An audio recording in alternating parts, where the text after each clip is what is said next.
जय जय श्री कृष्णा। राधे राधे। आज के इस वीडियो में आप सभी जानने वाले हैं हरतालिका तीज के लिए जो आवश्यक पूजन सामग्री होती है वह क्या क्या होनी चाहिए। वैसे तो आप आज के दिन आपकी जो भी इच्छा हो, आपकी जो भी सामर्थ्य हो, उसके अनुसार आप पूजा कर सकते हैं, अपनी पूजन सामग्री रख सकते हैं। वह भगवान देवादिदेव महादेव और माता पार्वती के लिए अर्पित कर सकते हैं, वायने दे सकते हैं। लेकिन कम से कम चीज़ें जो बहुत ज़्यादा ज़रूरी होती हैं वही चीज़ें मैं आपको आज की इस वीडियो में शेयर करने वाली हूँ। वैसे तो जो लोग हर साल हरतालिका तीज का व्रत रखते हैं उन्हें इसके बारे में, इनके नियम के बारे में पता है, उसके बारे में पता है। लेकिन जो भी सुहागिन महिलाएं इस बार अपना व्रत पहली बार प्रारंभ करने जा रही हैं उन्हें यह ज़रूर पता होना चाहिए कि इस व्रत में जुड़े हुए कुछ विशेष नियम भी होते हैं। वह नियम क्या है और आवश्यक सामग्री कम से कम, आवश्यक सामग्री पूजन की जो कम से कम सामग्री होती है जो बहुत ही ज़्यादा आवश्यक होती हैं, क्योंकि कुछ सामग्री ऐसी होती है जो आपको व्रत में एक दिन पहले ही लाकर रख लेनी चाहिए। हरतालिका तीज व्रत मनाने के पीछे जो मान्यता है उसके अनुसार देवी माता पार्वती कई वर्षों की कठिन तपस्या के बाद आज की इस दिन अपनी तपस्या का फल प्राप्त किया था। तो भगवान देवादिदेव महादेव ने उन्हें वरदान दिया था, आशीर्वाद दिया था कि आज के दिन जो भी महिलाएं तीज का व्रत करेगी उन्हें पूरे व्रत का, जो भी आज तक उन्हें कोई भी व्रत नहीं किया है उन्हें व्रत का पूरा फल प्राप्त होगा, अखंड सौभाग्य की प्राप्ति मिलेगी, उनकी जो भी कामना वह अवश्य पूर्ण होगी। अपनी तपस्या का फल प्राप्त किया था आज के दिन भगवान शिव ने अपनी पत्नी अर्धांगिनी, अपनी पत्नी के रूप में माता पार्वती को स्वीकार किया था, जिसका वर्णन आजकल हमारे इस चैनल पर शिव महापुराण की कथा में सुनाया जा रहा है। माता पार्वती खंडन में भी सुन सकते हैं। हरतालिका तीज में सबसे आवश्यक पूजन सामग्री होती है भगवान शिव और माँ पार्वती, भगवान गणेश जी की मूर्ति। हरतालिका तीज की कथा के अनुसार आज के दिन बालू या मिट्टी से शिवलिंग बनाई जाती है, गणेश जी बनाया जाता है और माता पार्वती बनाई जाती है। माता पार्वती का पूजन किया जाता है, मूर्तियाँ बनाकर मिट्टी से तीनों मूर्तियाँ बनाई जाती हैं। फिर उनका पूजन करने के बाद दूसरे दिन उनका विसर्जन किया जाता है। भगवान का ध्यान करते हुए, माता पार्वती का ध्यान करते हुए, गणेश जी का ध्यान करते हुए आप मिट्टी से मूर्तियाँ बनाइए। आप जिस भी देवी देवता की, जैसे भगवान गणेश जी की बना रहे तो गणेश जी का ध्यान कीजिए, भगवान शिव जी की बना रहे तो शिव जी का ध्यान कीजिए, माँ पार्वती की बना रहे तो माता पार्वती का ध्यान करना है, उन्हीं का ध्यान करना है आपको। और आज के दिन आप भगवान गणेश जी को जो वाहन होते हैं मूषक, भगवान शिव के जो वाहन होते हैं नंदी बाबा, उनकी भी मूर्ति बना सकते हैं। अगर आप बनाना चाहते हैं तो मूर्तियाँ बनाकर आप एक प्लेट में रख लीजिए, साफ़ सुथरी प्लेट में रख लीजिए। इन तीनों मूर्तियों को रखकर आप इनकी मूर्तियों की पूजा शाम के समय, प्रदोष काल के समय, प्रथम पैर की जो पूजा होती है आप उसे ज़रूर कीजिए। अगले दिन आप सूर्योदय के बाद आप विसर्जन कर सकते हैं, स्नान आदि करने के बाद। अगर आप किसी कारण से इस दिन मूर्तियाँ नहीं बना पा रहे तो आपके पास जो भी प्रतिमा तस्वीर है, अगर आप नहीं बना पा रहे तो बाज़ार से भी खरीद सकते हैं, आप पूजा कर सकते हैं।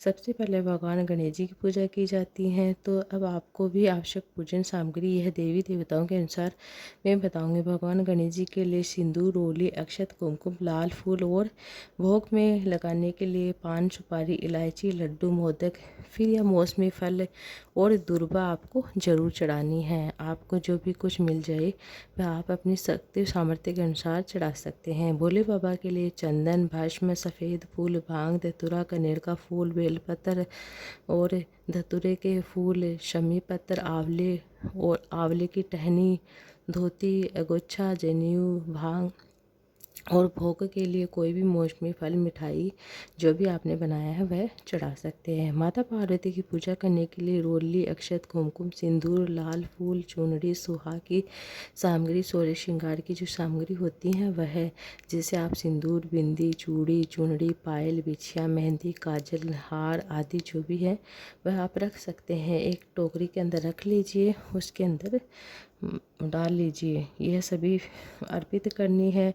और क्योंकि आज के व्रत में माता पार्वती की पूजा विशेष रूप से की जाती है, इसलिए अगर आप मिट्टी से मूर्तियाँ बना रहे हैं तो उस समय एक सिंदूरदान भी मिट्टी से ज़रूर बनाएं, और नहीं तो आप अलग से एक कटोरी में सुहाग की सारी सामग्री रख लीजिए, उसमें सिंदूर भी रख लीजिए। उससे आपको सिंदूर भरना है।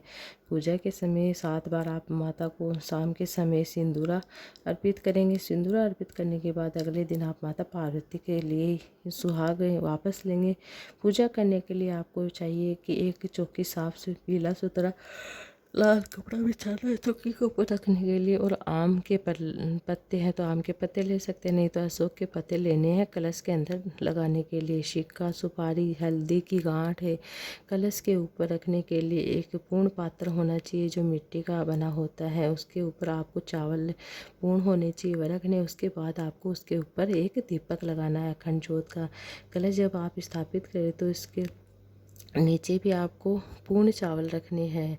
आज के दिन भगवान शिव की पूजा जब आप करते हैं तो केवल अखंड चावल अर्पित करते हैं। अखंड यानी साबुत चावल होने चाहिए। भगवान शिव को पूर्ण चावल चढ़ाए जाते हैं, पूर्ण चीज़ें चढ़ाई जाती है, अखंड चीज़ें नहीं चढ़ाई जाती। चावल भोले बाबा की पूजा में प्रयोग नहीं करने चाहिए, मतलब चावल भोले बाबा की पूजा में प्रयोग अखंडित नहीं करनी चाहिए, टूटे हुए नहीं करनी चाहिए, पूर्ण होने चाहिए। कलश के ऊपर आप श्रीफल रख सकते हैं अगर है तो आपके पास, नहीं तो आप एक दीपक भी रख सकते हैं। पानी वाला नारियल होना चाहिए। इसके अलावा आप धूप, दीप, कपूर, मंडप बनाने के लिए केले के पत्ते, आम के पत्ते, टहनी आम के पत्ते भी आप पास में कहीं मिल जाएंगे तो आप ले सकते हैं। आप आज के इस दिन सामग्री से मंडप पे सजा सकते हैं, आम के पल्लव से, केले के पल्लव से। और हरतालिका तीज के दिन आपको मंदिर में अलग से भी हरियाली तीज की मतलब इस तरह से पूजा करनी चाहिए। आज चाहे तो आप रंगोली बना सकते हैं आज के दिन, भोले बाबा को अर्पित करें, और आप थोड़ा सा अबीर गुलाल भी रख सकते हैं।